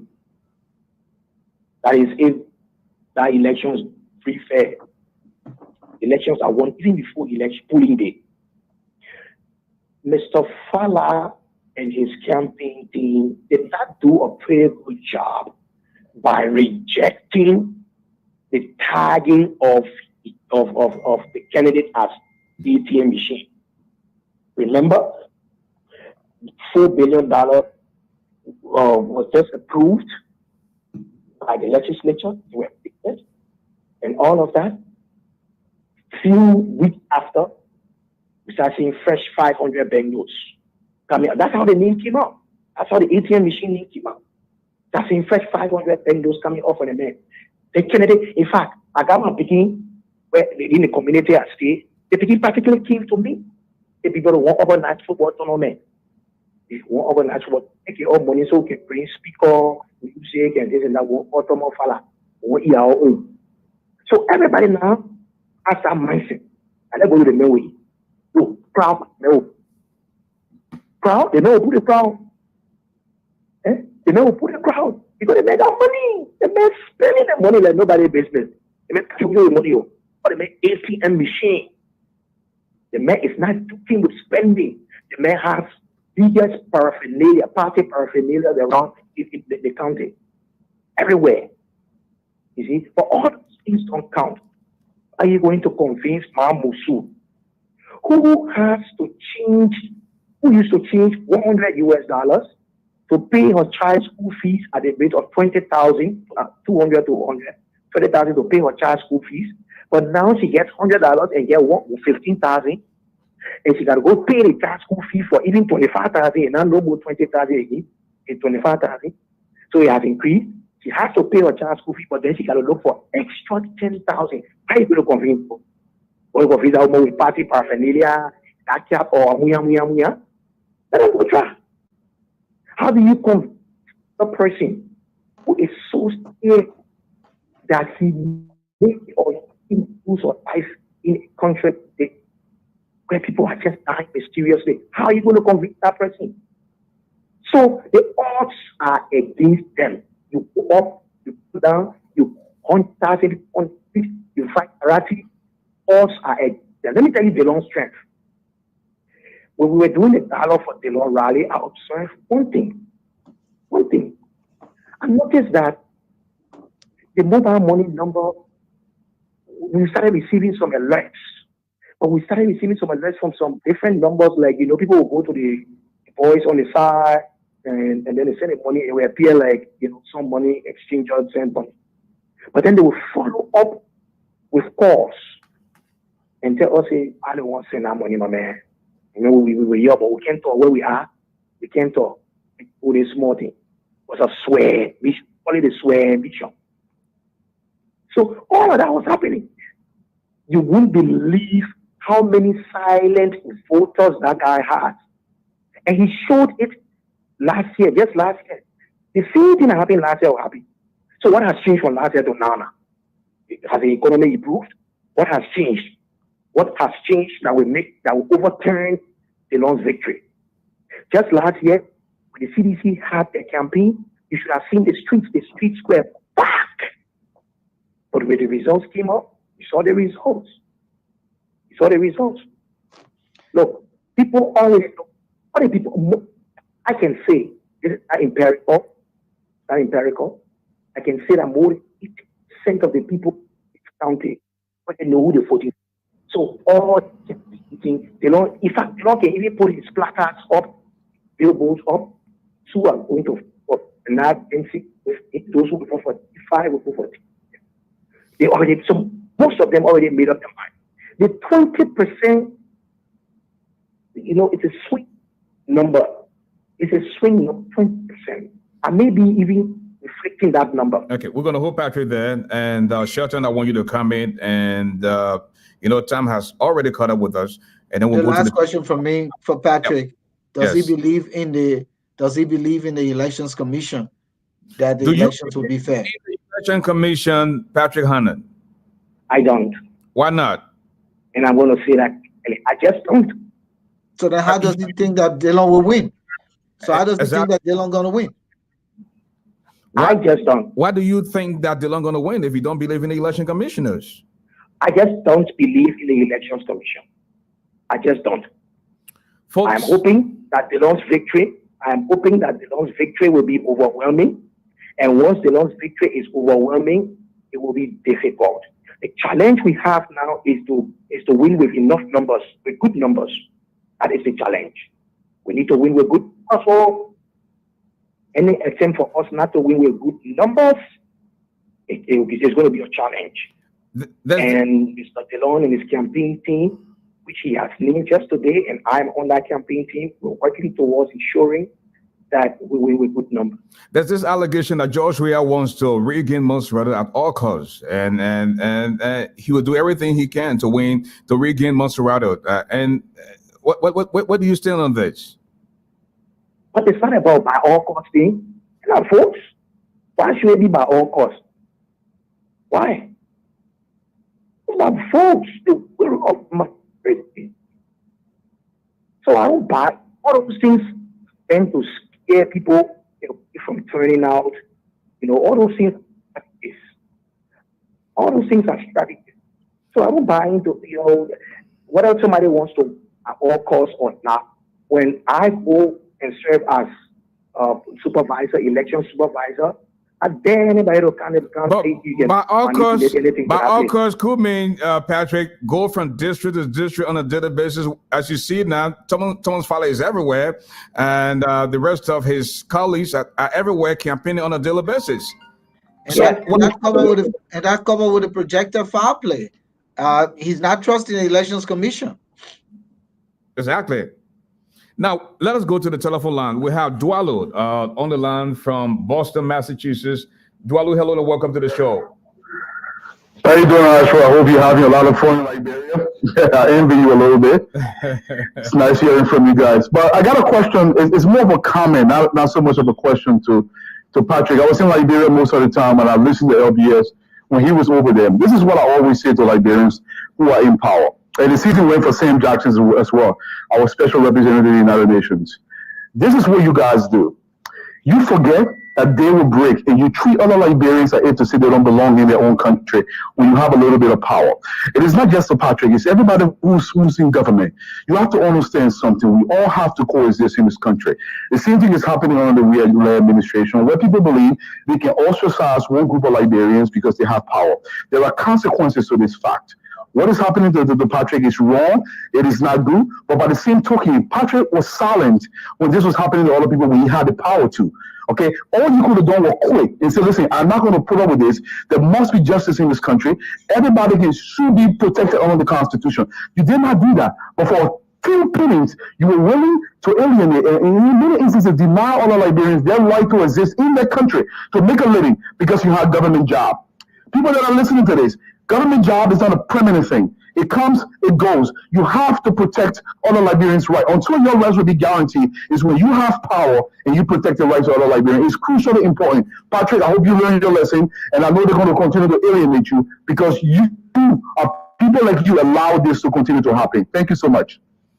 Patrick, you got a mail from Dwalu from I didn't get his concluding comment. He said, I didn't get well, in a nutshell, what goes around comes around. You were in. But what went around? So what went around? When you were in. I keep repeating and repeating. Did I have power? So as for when you were called, he was a voice of the. He should have been a voice of the people. That's what this guy's comment is. Hold on. Sheldon, hold on, Patrick. Patrick was not in power, but he, as a journalist, was a voice of the people, and he was silent. Exactly. Exactly. So have you asked Henry that I didn't let me give you the Henry Costa. I remember, and I can prove this. The very day that minister that works in this government, see people govern, see people now. Very day this people now to Henry State. I called him up and we did an interview. Ask him. So what else do you want me to do? What else? So you narrow all the excesses to if you don't do that. Someone asked Ashford asked him about Harry Greaves' death and that of the other guy, Allison. What did he do as a journalist? Somebody is asking about the late Harry Greaves' death and Allison. What did you do then as a journalist under the Allen's administration? What did the person expect me to do other than reporting the case? Other than having interviews? What did the person expect me to do? So are we now suggesting, look, those were mysterious deaths that were left unresolved? Similarly, we have, in fact, even more mysterious deaths. We got mysterious deaths now. Even more mysterious deaths. And more to come. And those mysterious deaths, Councillor Benedict Sano, who was Justice Minister at the time, Benedict Sano, quest those mysterious deaths. What happened to those? What happened to those reports? You know, now there are even more mysterious deaths. When is this going to stop? Okay, so the change that people say they were bringing, change for hope. They tend to change for crooks. They turn around. Let's be honest. So Ashford, someone said that you also Say that again. Someone said that you also suffered Patrick's bad journalism. Was there any time that Patrick had some bad things to say about you? Bro, say that again. He didn't have anything bad to say, but my station got shut down, and my station was shut down in 2016, and then Henry's station was also shut down, and Patrick was all cheers. No. Cheers is just to be disingenuous. What will you say that, Patrick? No, come in. You say I didn't have any bad thing to say, but then you say I was in tears. It might have been that I didn't say you were in tears. Let's be clear here now. Patrick, I didn't say you were in tears. In fact, Patrick, we have not had a chance. All cheers. Yeah. Hold on, Patrick. We have not had a chance to take a local call. We have a local caller on the line now. No, but let's talk. Let me clear this first. Can I allow this to just? You were not sympathetic towards us as a journalist. Hello. You know, you were not sympathetic, Patrick. How do you know I'm not sympathetic? What did I say? So what did I say against you? Did I say anything against you? We were not in support of the closure. We were not in the corner of the government, and you were in fact probably for the government, Patrick. Okay, so I agree. But did I say anything against you? Did I say anything against you? Someone said he was playing the pressure song from Ghana, the pressure song. Ellen will give you your pressure. You can't make these comments. You have to say you said this. You made this comment. Hold on, Patrick. 086. Go ahead. You're live on the radio. Yeah, hello, ASHFORD, and this is DJ Lumen. Let me say hello to my friend and brother, long time, and hello to Patrick too. I listen to the program. Hello, am I there? Yeah, you live. Okay, this is DJ Lumen calling from Corwell. Let me say thank you for this program this evening, ASHFORD. And then my question to Patrick is that if at all, what are they in line with the cleaning of the voter roll? Because it's very essential to us. We want the Liberian people to know and the direct thing, because I'm hearing one of the things on the side here. I want to know, because that's the only way I will be confused, because I don't trust the election commission. I want to know if what that voter roll was very clean to the satisfaction of them, because the CPB got to be represented according to the code. They should be representative from each political party to go there to make sure that voter roll is clean. When the voter roll is clean, we can go in an election claiming victory because we know that all part of Monrovia, I'm talking about any part of the country, but especially Monrovia. Look, it's the only way you will be certified to vote for Thomas Fala when things are working. But look at our situation today. They are hacking. Look at things are not going on. Look at the U.S. rate today. That if you change money today, the U.S. now is now worthless. But on the other side, those guys that in the opposite, I mean, that in the ruling party now, they got all upper hand. They got the money, got the Tifa. What have you? But the only concern I get, I just want to voter roll to be clean. And let me throw light on that. Thank you very much. Thank you. Okay, one more caller, and then we'll go back to Patrick. We have a caller from California in the U.S. Hello, caller. Good afternoon from my end. This is Sanford calling from California, San Francisco. You live on the radio. How are you, Asher? Good, my man. Good evening to the brother there, Patrick. I worked with Patrick for a few months and I left the country, and I know the relationship working with Patrick, it was very good.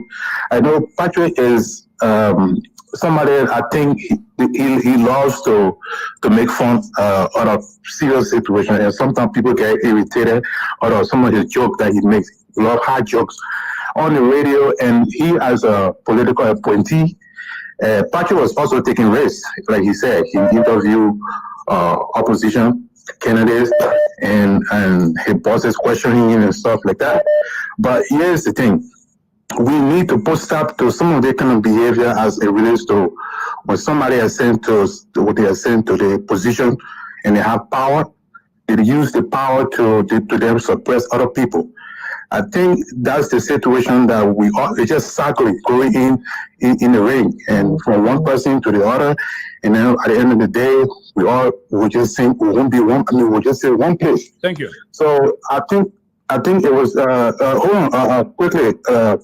I think it was better for the president to reconcile with everybody. I mean, in order to not to show his weakness. But again, this is Liberia. I hope we all forget about this kind of behavior and forge ahead. Thank you. I hope we all forget about this kind of behavior and forge ahead. We have a 346 number. We'll go back to Patrick, and then we can call it a night. Go ahead, sir. You're live on the radio. Thank you very much, Giant, and thanks to your co-hosting studio. Thank you, Patrick, also. I think what I want to say is that people who are going after Patrick for the work he's doing in Liberia are not doing him justice.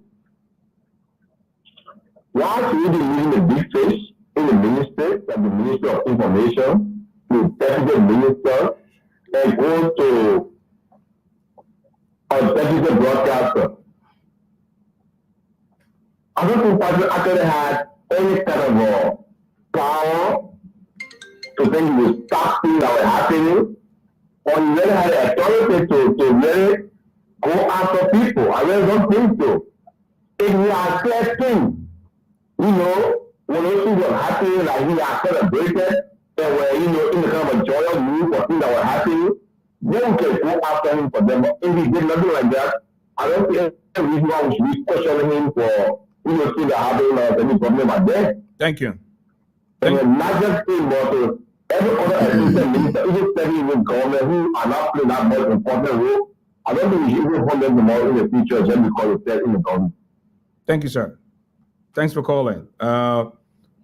Want to take the last local call. The last 4 digits of your number, 4822. Please tell us your name. Thank you. My name is Joman Odabe. I joined you from Nuclear Time, grade number 16. Let me say good evening to you, ASHFORTHEGIANT, GARLEY, and also to your co-host, not forgetting about senior brother Patrick Honnah. Well, I listened to the senior brother. He spoke well. Brother, that the senior brother Patrick Honnah, one big brother who during the time of opposition, the rebel are there when he said as deputy director of rural broadcasting. This brother, he take great a job, as he said. He interviewed some opposition figure in this country. But now, look at how he are busy looking under the judge. We are left government. The people is turning the country into a kangaroo state where certain few people where in government, they are the one who appear on state radio. It shouldn't be that way. The state radio are being financed by Liberian people money, whether opposition or ruling position. So this government needs to change that attitude. Let me say thank you to Honorable Dino for appointing Patrick Honnah on the communication team. And not forgetting about Hennen Pedro Costa. You see, on the strategic team, because this guy has strategies. You see? So when I say thank you to the honorable man, not forgetting the Liberian people, when I say thank you to all of you, including myself, the diaspora Liberia, who is financing our campaign. You know, it's not easy thing to see the Liberian people giving back on the struggle in Kwame. We are suffering in Liberia here, but now that's it. We still giving back to the honorable man. And the honorable man want to say to you, this country, you must not let us down. Because we putting our blood and sweat behind you. And we know that you will continue to do what you're doing for the Liberian people.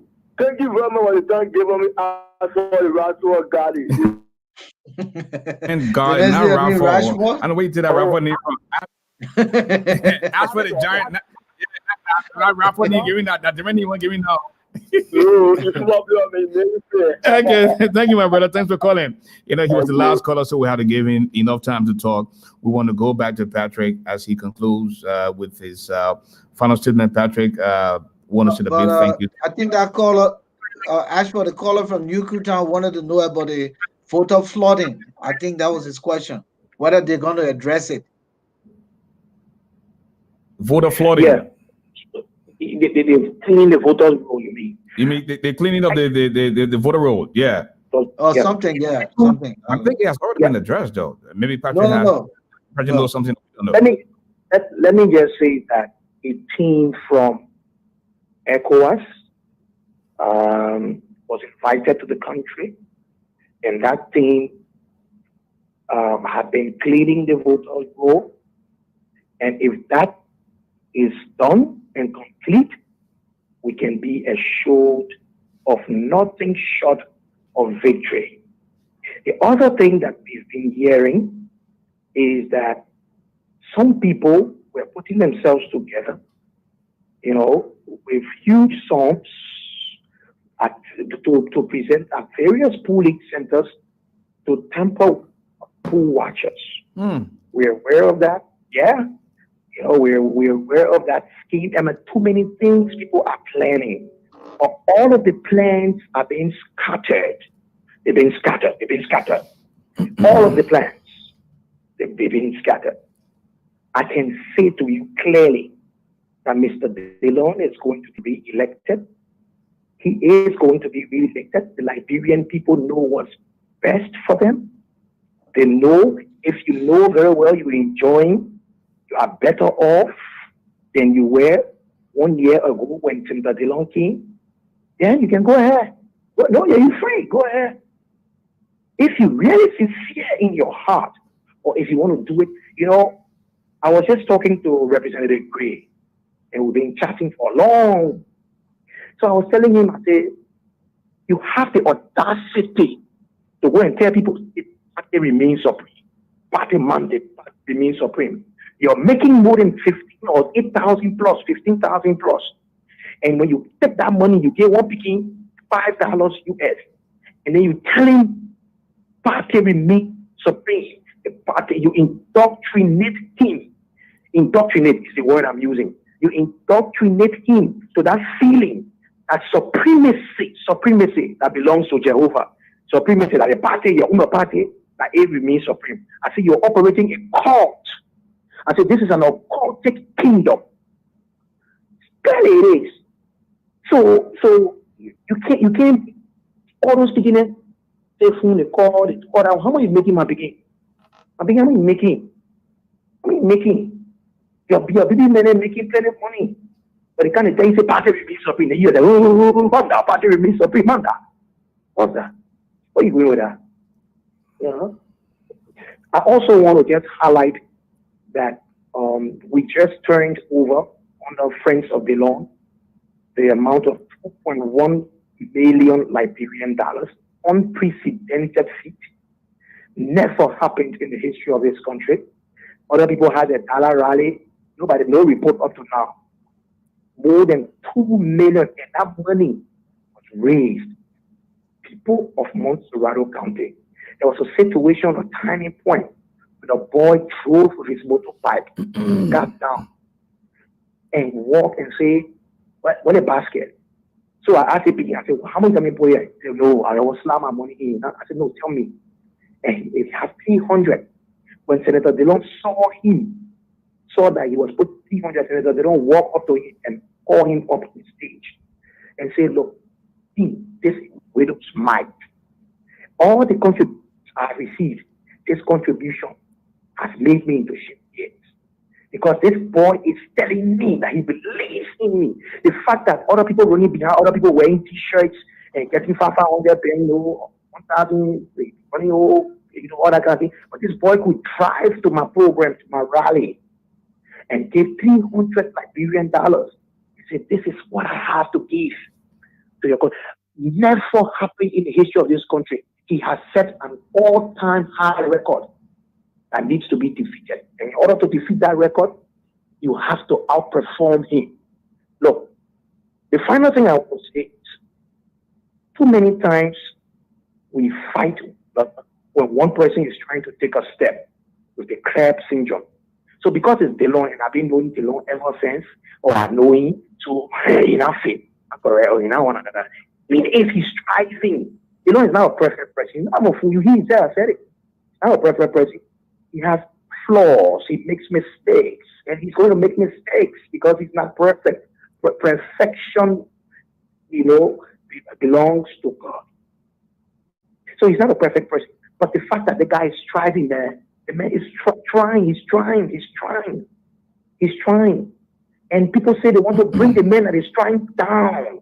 They want to put somebody there, just accused of Australian. Do you think was of those who did the bill for impeachment for Cabinet Janet? That is what they don't want you to hear. So they have a strategy of reason of bringing checks. So I engaged Akaros. I told you, I said, the strategy is attack the law at his strongest point, his strength, attack him on his strength. And then you will make his supporters start wondering, our strategy will not work. You're dealing with media. Strategy will not work. Your strategy will not your gimmick. Hold on there, Patrick. Plan is to do. Probably just 1 minute. I ran into Dylan a couple of days ago, and Dylan said to me, Ashford, the fact that you took the coverage to buy a plane ticket to come to Liberia just to be here for these elections, I respect you. There are others who are just on the outside looking in and they claim to love Liberia, but they are out there. And we sat down, he offered me the drink. But there's a little human part of Darius that I like, And I was so much in a rush, and I hurriedly drank what he offered me, and he was like, listen, I offer you. Yeah, you want nobody to prepare you. How can you finish the drink before me? And I'm the senator, But I mean, this guy is cool. I like him, Now, but actually, before you ask your question, Volcano, I want to say something to you. You should have seen Ashford drinking, and I can imagine Ashford drinking that. But we come to think about living in a country where if you take a bottle of drink, you gotta be too scared. No, I was not scared. Patrick, because I have my CCTV. The president's gonna get CCTV, so I got my CCTV. I have security, so I'll be afraid of. Oh, so you have electricity. Not electricity. I have CCTV on wheels. I mean, yeah. So you gotta be having security to be looking after you. So you gotta be very walking. You gotta be looking. When you have the president of the nation say, "Be your own security, find your own security," what does that say to you? And what does that say to you? I've had the opportunity to interview DeLong and DJ Blue, and I have extended the invitation to Thomas Fowler. Thomas Fowler, I've tried on several occasions to reach out to you, but not avail. I'm in the country now. I'm in Liberia. If any one of your campaign members is listening, just so you know, your invitation is extended to you from Bridge Radio Africa. You know, you have the opportunity to come in. And I just got to know that Patrick was, in fact, a member of the communication team of DeLon. So what? He just announced it today. Okay, well then, if anybody who happens to be part of the communication team of Thomas Father, you are also free to come on our platform. We are not part of the DeLon's campaign. We're not part of the Thomas Father's campaign. As a matter of fact, we're not. Even though you will vote for DeLon, which is your right. No, I will not vote because I didn't register to vote. But if you had a choice to vote, you would vote for DeLon. I mean, a secret balaba. How do you ask that kind of question here, my man? Exactly. The CNN reporters will tell you who they will vote for. In Liberia, we try to play safe, and behind the scenes, we play. Listen, don't make comparison with CNN here tonight because they all think of somewhere else. Say it. It's nothing away from. My man, I am not part of the DeLon campaign. I am not part of the Thomas Father campaign, and I am not a registered voter. That answers the question. Thank you. So we're wrapping up now, right? We're wrapping up. Patrick, your final words just before we leave. I want to thank the both of you for your service to our country. I remember those days when you all were there at the Liberia broadcasting system, and then Ashford moved on. So thanks for your service to our country. Even where you are today, you're still concerned about what's unfolding in Liberia. I take up my heart for you all. I want to thank the Liberian people for the courage. I've never seen a group of courageous people than the Liberian people. The Liberian people adapt to anything. The rate drops to 100, they're able to adapt. The rate goes up to 250, they are able to adapt. The people are able to adapt to anything. Sometimes they can be abused and misused because of that, but that's just it. And I just want to say, this country is, we got to keep it full and safe. Even as December 8th, we will ensure that this, from our standpoint, that this is peaceful and safe, but we will go after our votes. And we'll show of a victory. I've never been this sure than I am now. Show of a victory. Thank you, Patrick. Thank you so much, my man, for taking the time of the schedule. And tell him thank you from my end because he can't hear me.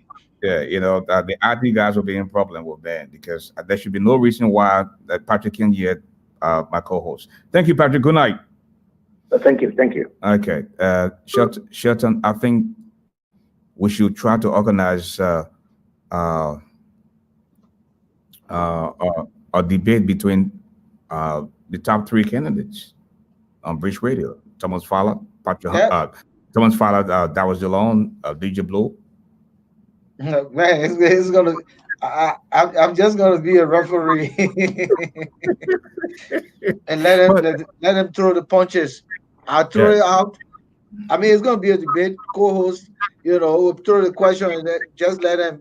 But we got to stick them to time, though, because folks how they're gonna. Of course, Patrick gonna go out of control. The give a gab, so is. And then we're gonna have few callers calling in segments, to ask the questions. We're gonna take some questions from the Facebook post, and throw it out there. But that would be a good, discussion if they really. And I know Darius will be ready for it.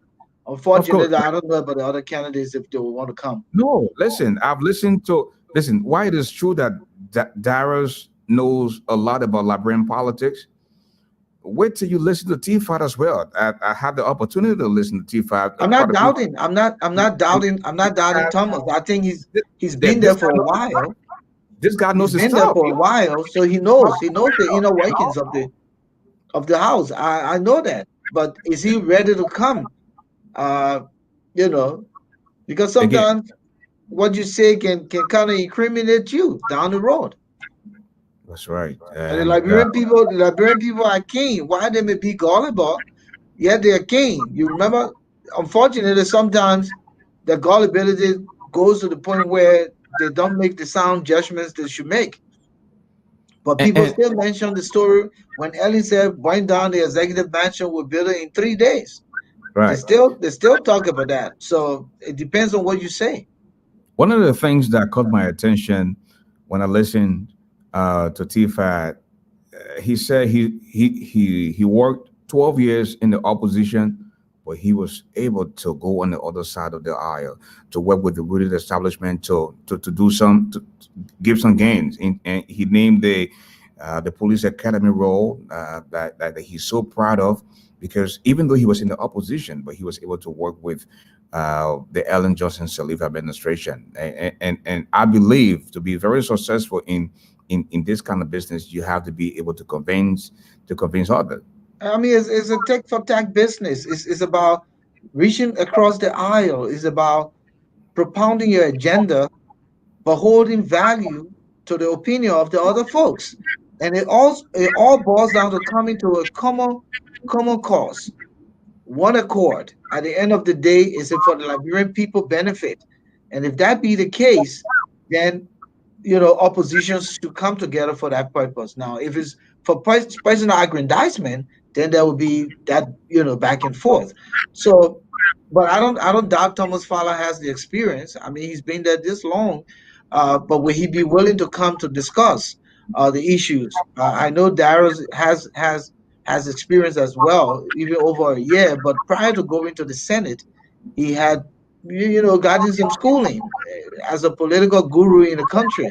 Now, with our man, I also think that if he made efforts over the years to understand the inner workings, he's done his homework.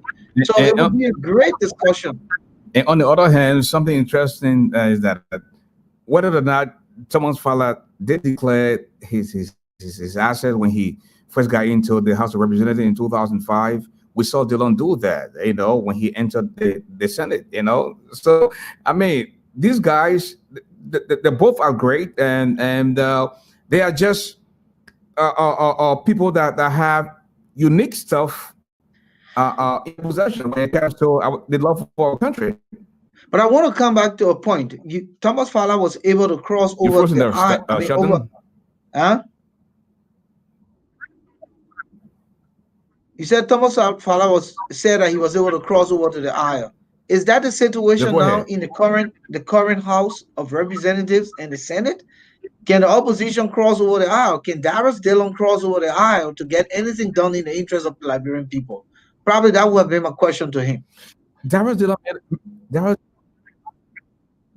made a statement the other time. I can't say it word for word, but he said, this is Satan. Why would you want to try to convince Satan? And this is just me relaying that. I wouldn't have said it that way. I would have said, you know what, even though I'm in the opposition, but I will do everything I can in my power to make sure I go out there with my intellect, my experience, and try to convince others that, listen, for the betterment of the country, we can do X, Y, and Z. Yeah, and it boils down to, again, understanding what the Liberian people deserve and how you go about, soliciting the support to bring those deserving pieces to the people. Now, a quick question. What is the rate in Liberia right now? What's the rate, my man? 170. Oh, okay. I thought it was in the 200s. Okay, so it came down a little. All right. No, somebody said the reduction of the rate is artificial. The rate is down, but the prices of the commodities are still high. What does that say to you? That's always been the case. It's economics. I mean, when there's no price control in the country, and the business people, are paying upfront through bribes and handouts to government officials, then they have to get that money on the back end, and the taxpayers or the masses suffer it. So the rate will be superficial, but the actual cost of commodities will be higher than the rate. And because they have to make what they've given, through settlements and bribes to government officials. And I think Patrick tonight was a great guest. Absolutely. 2.5 hours. We understand more than 2 hours, and even though people were asked in his behalf for us to protect him, but this guy held his own. Absolutely, absolutely. I mean, I think Patrick is an intelligent young man. He has a lot to offer Liberia, just like you and I, and we're passionate about the country. Why it is true that you can be loved by everyone. You still have to have your own position and hold true to what you value, and continue to be who you are. And it's unfortunate that he's going through this, and including all the Liberians, but it's everywhere in the world, even right here in the Great America. Uh, some opposition suffer it from the ruling party, and there's no secret. It's everywhere. You Um, know, to, to, so to, I just hope that you, um, you disagree with he Trump? still he stays focused and work hard. Hopefully through the right channels to get the kind of judgment he needs, or better still, hopefully he finds something else to do outside of the media to continue to make an impact in Liberia. It is sometimes we should go beyond politics to bring in the brightest, of the mind, to come and work for the country. The fact that I disagree, listen, and I will say this. I've said this in the past that I didn't believe that George Weah was fit to lead the country. I still stand.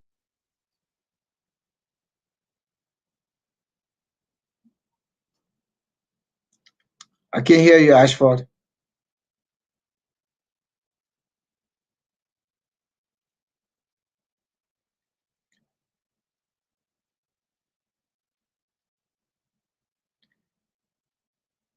Ashford, I can't hear you. Again, probably he has connection problem.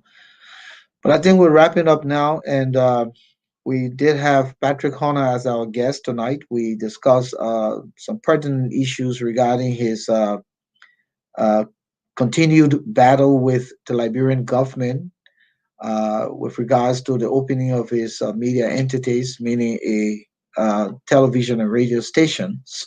Um, he's in court with the government. The hope is they can come to a legal resolution that will provide him the opportunity to operate as a private citizen, his media entity. As for your bag, I was just trying to sum up things. Are you there? Can you hear me?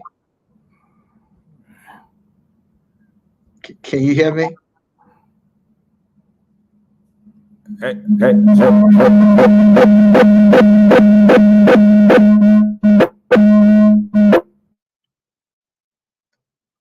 Now you're becoming a twin tonight. I saw two screens of you.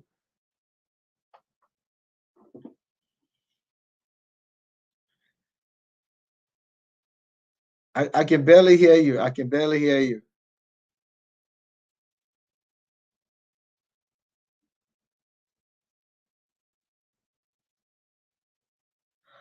I understand the technical glitches. Audio.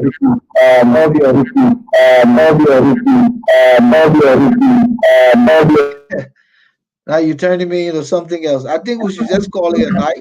Hopefully you guys can, make some corrections with things before our show tomorrow.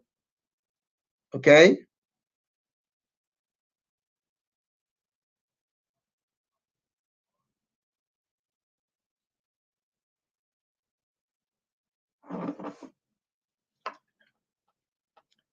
Trying to get things rectified.